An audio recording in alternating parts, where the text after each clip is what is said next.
Hello, my name is Ioannou and I am from the University of Cyprus.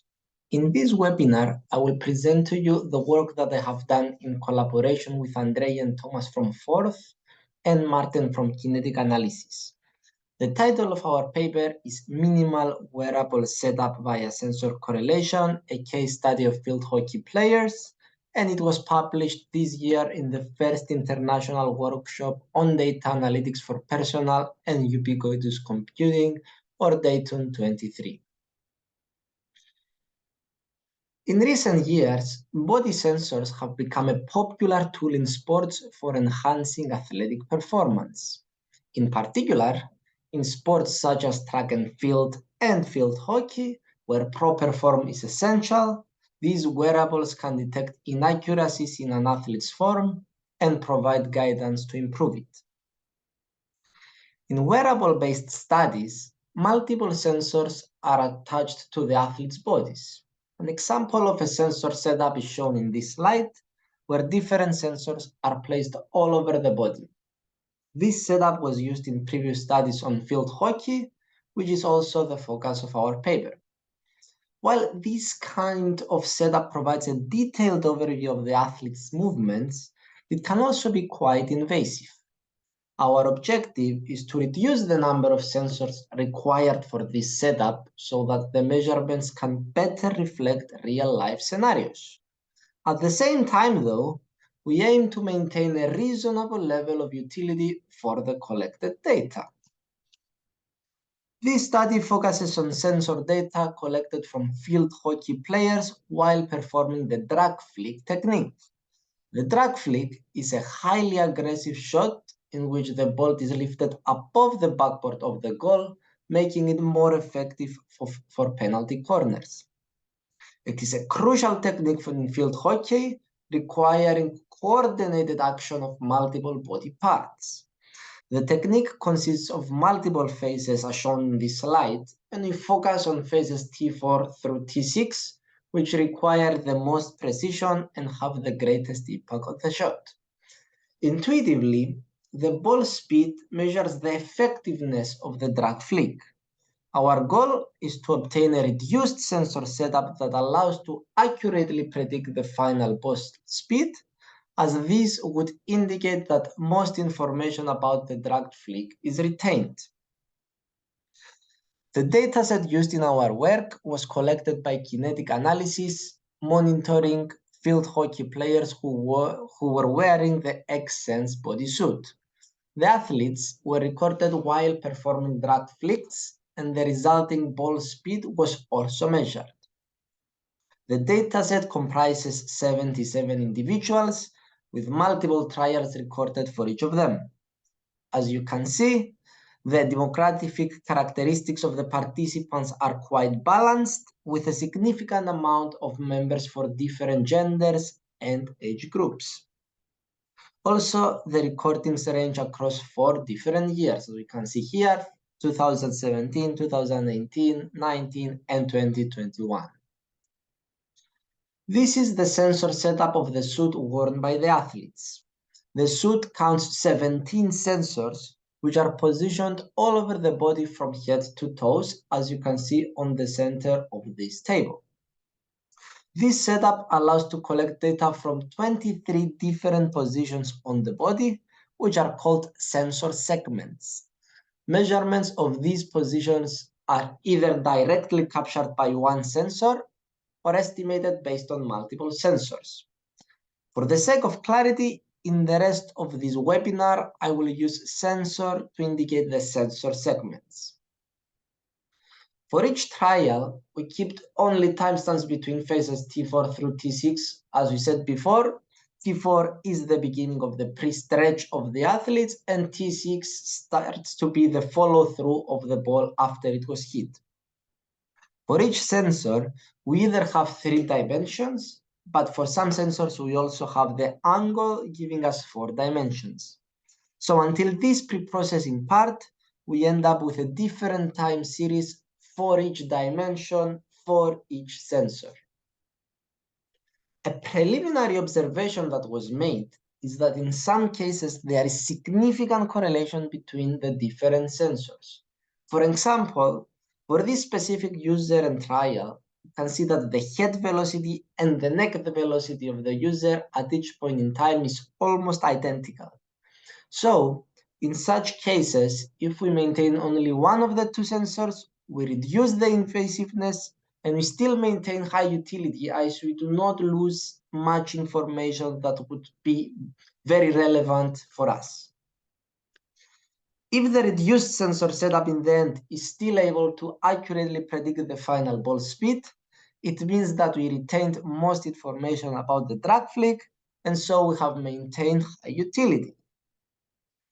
We have time series of all sensor data of varying length. So since the true value of the final ball speed was measured during the experiments, we are able to introduce a supervised regression problem.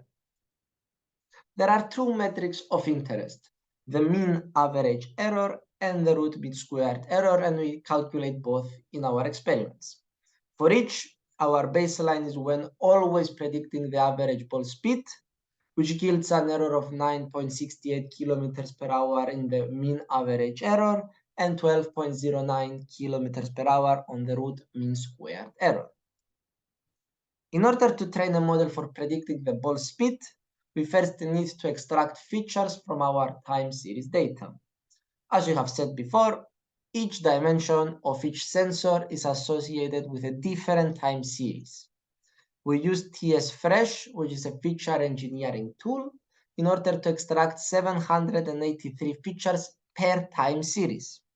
Some example features that are extracted from TS-Fresh are the peak values, the minima, the time series autocorrelation, the time series quantiles, etc. In the end, we end up with a huge number of features. Since the position, the velocity, and the acceleration encapsulate the same information, we limit the number of extracted features by only keeping the velocity. For all the features extracted, we use the Quental TAF between the feature and the ball speed, which is a statistic that measures the ordinal association between them. Based on the obtained p-values, we keep the top 100 features. Then, we keep the distribution of how many come from each different sensor. And for example, we create one of these graphs as seen here. By using the top 100 features we have obtained, we measure the performance of many regression models using tenfold cross-validation. Now, how do we select the sensors that will be on the minimal setup so that high utility is still retained? Using the top 100 features extracted and the ranking of each sensor, we introduce an algorithm to obtain the subset of sensors. We cannot just choose the most important sensors or the sensors that are in the top, that have the top features, for example, because between them, maybe they are very highly correlated. We want the important sensors, but also we want sensors that can provide enough extra information except from them. So we first calculate the point-wise Pearson correlation among all pairs of sensors. We keep the most important sensor based on the rankings, and we remove any sensors from the rest that has a higher correlation than a threshold, which is a hyperparameter. So even if one sensor is the second most important sensor, if it is very correlated with the first one, it will still be removed because it will not introduce any extra information. After we kept only the most important sensor and the sensors that had less correlation than the threshold, we repeat the same procedure with the second most important sensor, if that was not removed yet. We continue this procedure until we run through all the sensors. In the end, we end up with a subset of sensors that are the most important but are not correlated among them above a threshold. Let's summarize everything and see some results now. First of all, the optimal correlation threshold was obtained to be 0.98 after experimentation, and we are able to reduce the number of sensors down to the most important 8, which are shown in this slide. If further reduction is needed to further lessen the invasiveness, the threshold can be lowered. But for practical applications in general, such threshold can be carefully calibrated to maintain the desirable invasiveness to data utility ratio. On the left, we have the previous setup that was used for the collection of our dataset, and on the right, with gray, is any sensor that could be removed using our approach, and we could repeat the experiments with these most important sensors. The first comparison to make is whether the minimal setup maintains high utility. Here, we can see the different mean average errors and the root mean squared errors from the best performing models when keeping all sensors and when having the minimal setup. The minimal setup obtained from our algorithm generally provides a slightly higher error, but it is notable that such errors are still considerably smaller than the baseline, indicating that most of the data utility has been preserved. Moreover, for simple models such as the rich and lasso regressions, which are more interpretable and provides practical insights, the subset outperforms the complete setup. Here, we can see on the left the correlation matrix with all the sensors, in which we can see multiple dark squares, or in other words, high correlations. On the right, we can see the correlation matrix with the subset chosen from our algorithm, in which there is much less correlation between different sensors, and the required setup changed from 23 to 8 sensors. We believe that our introduced algorithms and models will guide future studies involving wearable sensors in sports towards minimizing the invasiveness of the sensors on the athletes while maintaining high utility. In this way, the analysis of the sensor data will depict the actual competitive behavior of the athletes. Thank you very much for listening to this webinar.